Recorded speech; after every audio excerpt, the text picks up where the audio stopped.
Hello my dear friends, you're on the Military Summary channel, and this video we're going to discuss the most important events that took place during the previous night, and we got a lot of very interesting updates.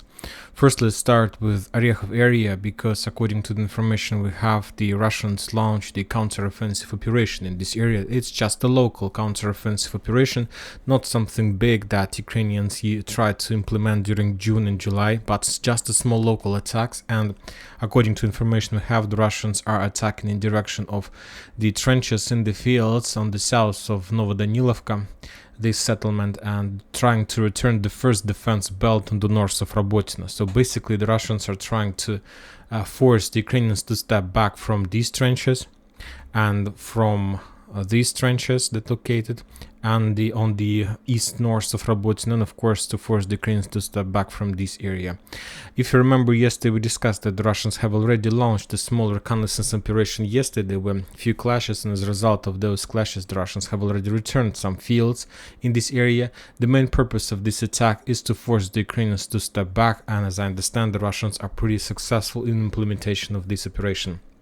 The thing is that the Ukrainians, after 2 months of bloody clashes in June-July, have lost a lot of forces, significant number of armored vehicles, infantry and troopers. Furthermore, the Russians launched another offensive operation in direction of Kupyansk and Kupyansk area, and that also forced the Ukrainians to send some reinforcements in reserve in that direction. So basically, as I understand, the Russian reconnaissance intelligence have analyzed the entire situation and made a conclusion that Ukrainians don't have enough of manpower and just the power to keep and to hold the area on the north of Novodanilovka, on the south of Novodanilovka and the north of Robotyne.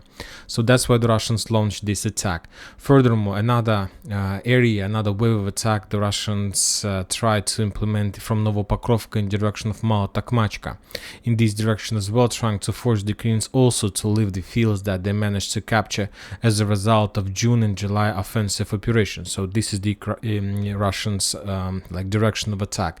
And today we got the first video confirmations that as a result of fierce clashes and fightings, the Russians managed to capture another Bradley, almost correct Bradley, just a few things probably were damaged, but anyway, according to the author of this video, the Russians are able to fix and to repair this type of weapon, and basically they have already evacuated this armored vehicle from the fields in the vicinity of Mala-Takhmachka. So we understand that this is the first results of the Russian offensive operation. So as you can see, the Russians attack from the south in direction of Novodanilovka and from the east in direction of Mala-Takhmachka. I must say that for now we see just a small local offensive operation. Probably there is nothing to worry about, but one more time, if the Ukrainians lost significant number of armored vehicles and forces during June and July, there is a very high chances that the Russians will try to proceed and will try to develop their offensive operation, and if it possible even to start attacking of settlements like Mala-Takhmachka and of course Novodanilovka. Everything depends on the situation, and we will follow this situation, of course. Now we move further to the Vremivka tactical bridgehead. The situation is in this area develops in the Ukrainian favor. The Russian sources reported that this night the Ukrainians made another attempt to attack the Urozhaine settlement, and as a result, after of course significant artillery preparation during the previous night, the Ukrainians were bombing and shelling this settlement, and after that preparation the Ukrainians have already entered the northern part of that settlement. The Russians of course still try to control this the central and the southern part of Urozhaine. The Ukrainians are trying to dig deeper in this northern part. Now, as I understand, we need to expect another attempt to attack from the Ukrainian side from Staromayorskaya, and the Ukrainians will, by this attack, the Ukrainians will try to pin down and to freeze the Russian forces in the central and the southern part of Urozhaine, while the northern forces will try to dig in deeper on the northern part of that settlement. Of course, the Russians will follow the situation, and if something goes wrong, they will start offensive operation in direction of Vuhledar from the south, trying to pin down and to slow down the Ukrainian forces in the settlement. But for example, today we also got another video from the fields on the west of this small settlement that the Russians were bombing and shelling the fields in this area of Ukrainian forces, which basically means that as a result of clashes during the previous days, the Ukrainians have established control over this part, which will give the Ukrainians also possibility to create another points of pressure and to attack the Russian forces in the vicinity of like southern part of the Staromayorsk, and just today, as I understand, there's going to be a very fierce battle for the settlement, and probably if not today, then tomorrow or the day after tomorrow is going to be the last day, which will determine the destiny of this region, to be more precise, the destiny of the settlement by the name of Vuhledar. If you ask my opinion, I believe that the Russians will be forced to step back, because it is very difficult to hold this settlement under Russian control. Now we are moving to Vuhledar direction. Today we got also a lot of videos from this bridgehead. The Russians started, so we have seen some kind of intensifying of actions in this bridgehead from the Russian side. For example, this night, these days, the Russians start bombing the settlement using the Candelar weapons, which allows the Russians to see the situation in the settlement. Furthermore, the Russians published very interesting video also from Donetsk direction. During the previous videos, we discussed that the Russians have already improved their weapon, created new types of weapon, but this is like something like government, policy to develop the weapon, but sometimes on the ground people and soldiers try to develop the weapon by themselves and try to create the weapon they need. And for example, this is an example of the missile launcher system that was upgraded by the local forces, by the local soldiers. As you can see, there are currently 2 launch systems, 2 launch equipments, and of course it increased the power of this weapon.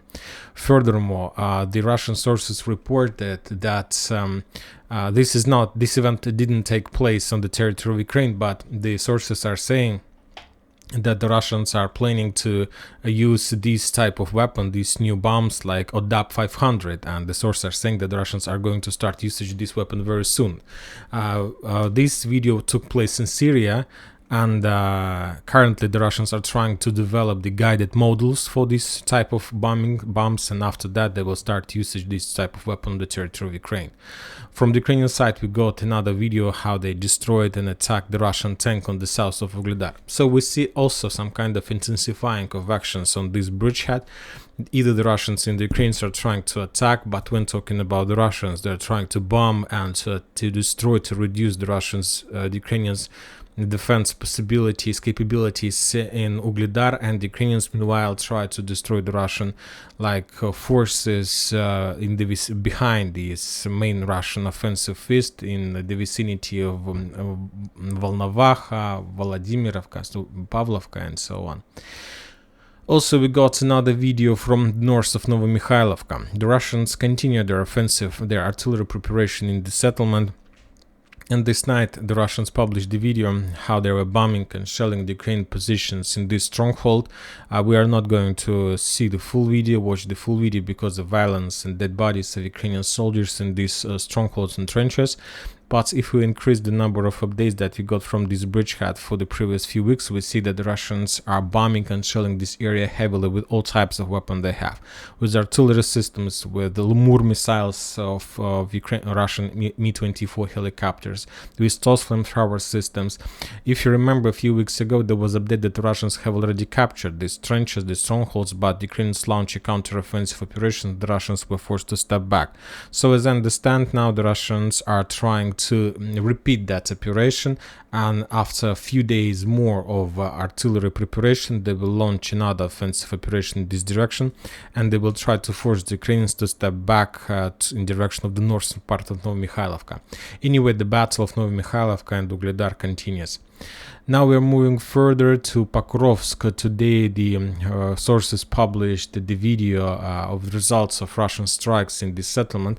As you can see, this Pokrovsk, Krasnoyarsk used to be the title, has the title of Krasnoarmeysk, is a very important logistical area, logistical hub that Ukrainians used to supply and support the Ukrainian forces in Avdiivka and Krasnogorovka. So you see these railways, and these railways, one railway goes to Avdiivka through Achertina, and another railway goes to Kurakhova and to Krasnogorovka. So this is the most important logistical hub for this area, and we know that currently the Russians are trying to attack and develop their offensive operation in the direction of Krasnogorovka. We discussed this battle for many times, and of course the Russians expect the Ukrainian counter-offensive operation on the northern part of Avdiivka, and for these purposes the Ukrainians have redeployed significant number of reserves of munitions, military experts, Western volunteers in the settlement. The Russians managed to discover and to destroy that area, so that means that probably the Russians will try to counterattack this area as well, and will try to force the Ukrainians to step back or to get more gains in the vicinity of Krasnogorovka and Avdiivka as well. Now we're moving to Bakhmut area, to Artyomovsk. The Russians also reported that they launched a series of counter-offensive operations in the vicinity of Klishchiivka, and as a result of those clashes, the Ukrainians were forced to step back, at least from this small settlement. Currently, so Klishchiivka is under complete Russian control. Just probably few villages, few buildings are in the gray zone, and there are not even a single building is under Ukrainian control. The Ukrainians from their side currently changed their focus from Klishchiivka, and currently they try to develop their bridgehead in this between Kurdyumovka and Klishchiivka, so they try to develop this area. The Ukrainians are trying to attack in direction of Zelenopolye, Kurdyumovka from the northwest. The Ukrainians are trying to develop their offensive operation in direction of the railways that connects Kurdyumovka and Andreevka. The Ukrainians continue suppressing and attacking the Russian forces in Andreevka. We discussed a lot of updates about that, but yet they haven't managed to get any success from this operation. Now we are moving to the northern flank of this area. If you remember, those few days, the Ukrainians were trying to penetrate the Russians' defense belt and to enter Yahidne and Berkhovka. The Ukrainians were completely defeated. They lost significant number of forces. According to the Russians, they lost at least 4 tanks and around 7 armored vehicles. Just the first minutes, first hours of those clashes, the Ukrainians lost 2 tanks and 4 personal carriers. And as you can see, the pictures of these clashes on this bridgehead. And the Russians saved control over this territory. And now we're moving further to the Kupyansk front line. We also got a lot of updates from this bridgehead. The Russians launched another offensive operation in this area, but not from, let's say, Valshany, Pershatravnya, Petropavlovka, not from this direction as we discussed yesterday. But currently the Russians are trying to attack the Ukrainians in direction of Ivanovka, and probably this is the first settlement on the Kupyansk front line, more or less big settlement or village that the Russians will try to capture.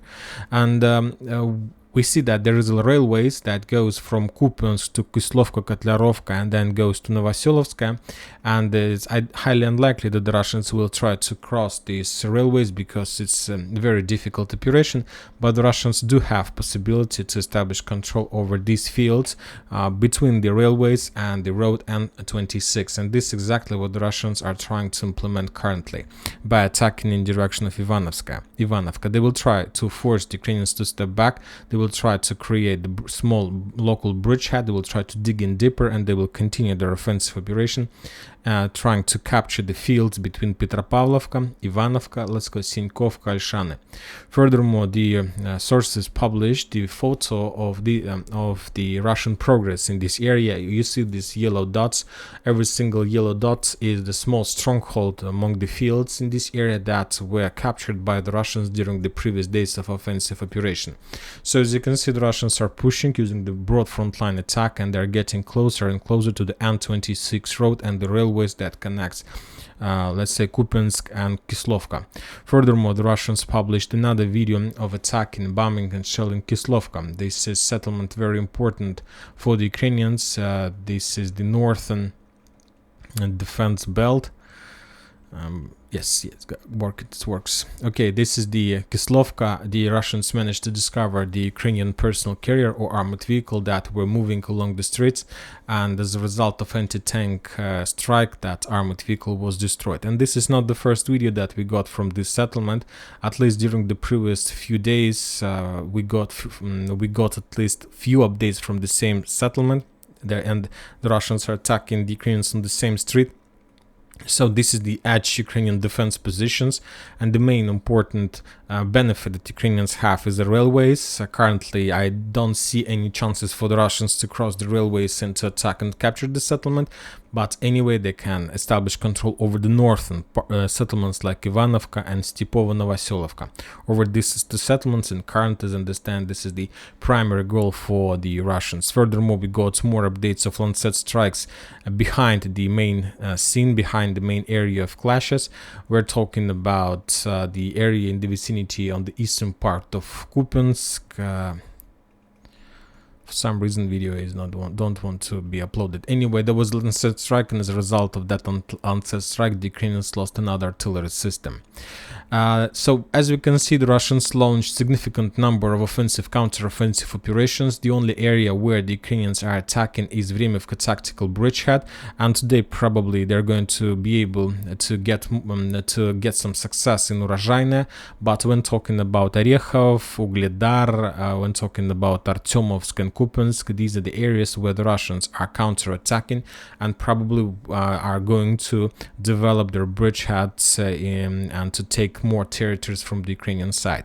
Furthermore, we got very interesting updates today from Africa, from Niger. As you know, these days the Victoria Nuland visited this country, and she made some negotiation with she had some negotiations, some meetings with the new Niger authorities, and they were talking a lot. And Nuland said that she did not have the opportunity to meet with the coup leader, but she also threatened to the Niger authorities to force to refuse the cooperation with Russia. As you know, there are at least 2 military bases on the territory of this African country, the military base of United States of America and France, of course, and neither the France nor the United States of America want to lose this important logistic hub, because the Western countries were using those airports for redeployment of their forces and also for supplying and supporting Ukraine with Western weapons. And basically that was the reason of the visit of that person in that country. They are trying to have negotiations and trying to force the Niger not to break the agreements with the United States of America. But as you know, recently the officials of Niger asked France to leave the territory of Niger, and to and this is probably the very noisy bell for the United States of America. And that's it for today. Military Summary channel reminds to condemn any violence in the world. Thank you for watching. Subscribe to my channel, put your likes to my Patreon, and have a good day. Bye bye.